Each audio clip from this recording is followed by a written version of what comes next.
Hey everybody, it's Rob from Flailthroughs. This is Gundam Battle Operation 2, and this is a guest video from Maelstrom in the Desert Gym. I'm not sure from how far back this is, honestly. It's a while, but that's fine. Desert Gym, of course, is a relatively low cost support. It is a really good one. It has a rail cannon that causes heavy stagger and some small missiles you can follow up with that do pretty good damage. And yeah, it's just a pretty good suit all in all. Maelstrom is waiting back here for somebody to walk past the entrance, but it looks like so far his team's defending it pretty well. So yeah, he may have to move up and pick a new spot. But that works. Let's see. Yeah, sometimes, of course, the trick with a heavy stagger weapon like this is you kind of have to be extra careful not to hit your allies because it will leave them extremely vulnerable. Great timing there. 3209 out of that shot.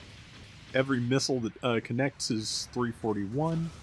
So yeah, good follow up there. And yeah, like I said, Desert Gym, really good. Another one I haven't played in forever. So, and like I said, it's a good suit.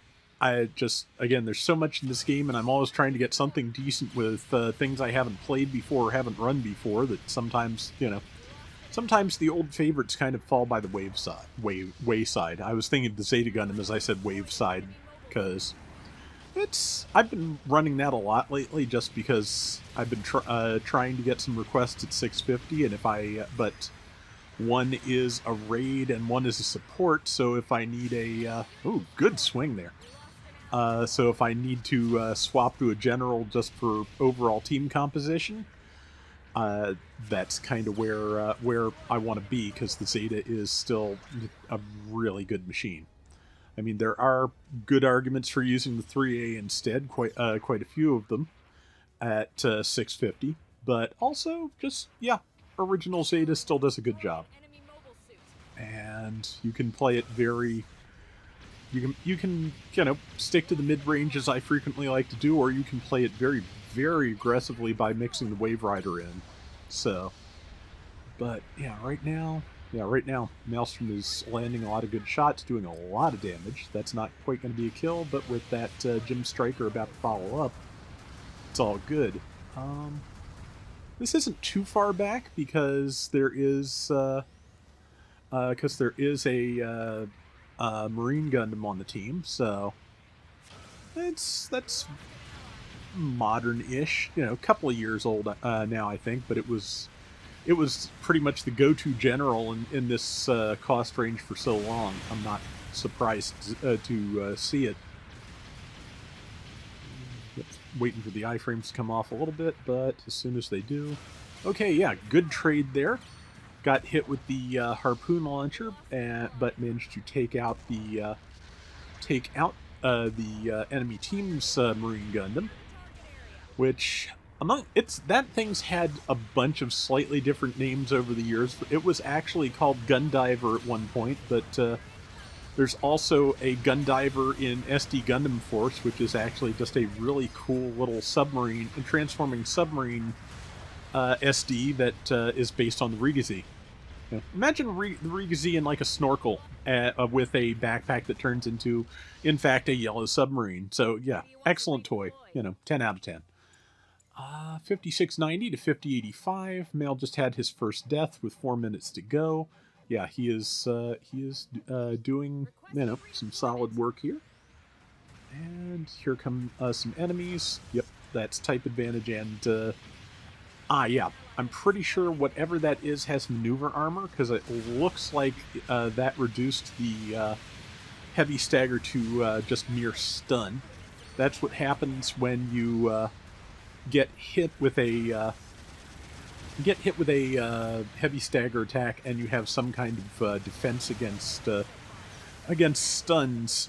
If something would not stun if it hits you, it will a heavy stagger will go down to a stun.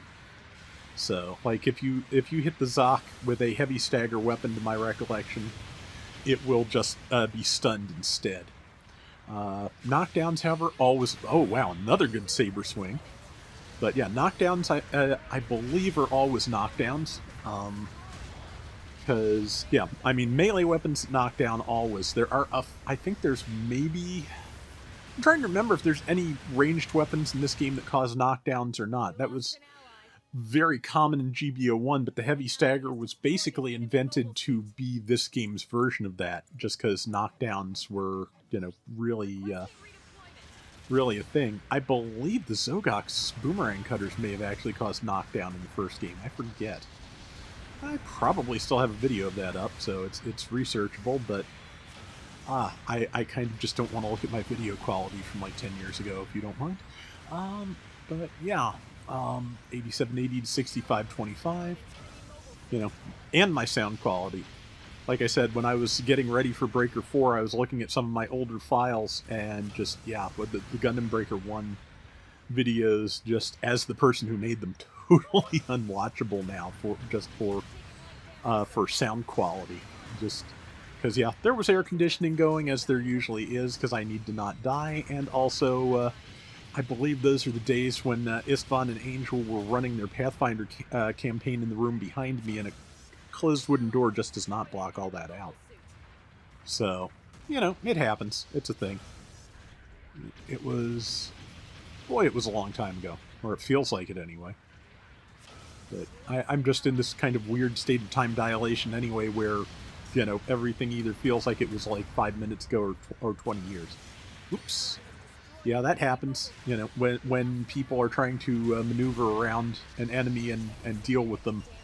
Yeah, it is easy to, you know, crash into one another, cause each other problems, what have you. Yeah, this is a good place to just go straight to the missiles, because there is a lot less pause before you fire, and also a lot more maneuverability while you're firing. Because, yeah, the railgun stop to fire. The missiles you can just keep going with. But, yeah. See, I wonder if the one I said was Mail's first death was actually his second. I'm having focus troubles lately. I'm going to blame the change in the weather. Makes my head hurt, makes my sinuses weird. Yeah. Also just, you know, general brain. At some point I should talk about the actual round. I mean, I'm glad I did earlier, but yeah. Especially since there's only 20-some seconds of it left, and there's, at this point, only a 500-point difference, so... Yeah, this is going to get kind of, you know, close here in the last few seconds, I think. But, oh, that was a bad time to crouch to fire for that person. Yeah, it just made them a sitting duck for Mail. That made, Gym Guard Custom was a sitting duck for someone else, but, yeah, this one was that was just kind of a collapse for the enemy team at the last second, which... Been there, done that. Also, I just like the railgun design, honestly. It's a good one. Maelstrom is a third of the team's score, 4,005, 9-3. Very nice. So, that is going to do it for today's Gundam Battle Operation 2. We'll be back soon with more. Till next time, everybody take care and have fun. Later. I don't know if it's been patched yet. I want to say no, because it's an older, low-cost suit, and those kind of seem to be last in line generally. But Mel likes to point out to me that the Armored Gym, which is the from the same subset of gyms that the Gym Striker and Desert Gym are from, Armored Gym actually has like very low defense stats in this game. So, yeah, that's obviously not quite right, but you know, that's GBO. Sometimes it just, you know, picks a playstyle that feels good and, you know, runs with it regardless of what the, you know, lore is or not. Again, that's one that in GBO1, Armored Gym was a little bit more hardy and was basically the Federation equivalent of the Dom, which it still is here, but just since the original game had faction-locked teams for most of its existence, that really was a more significant thing there than it is here.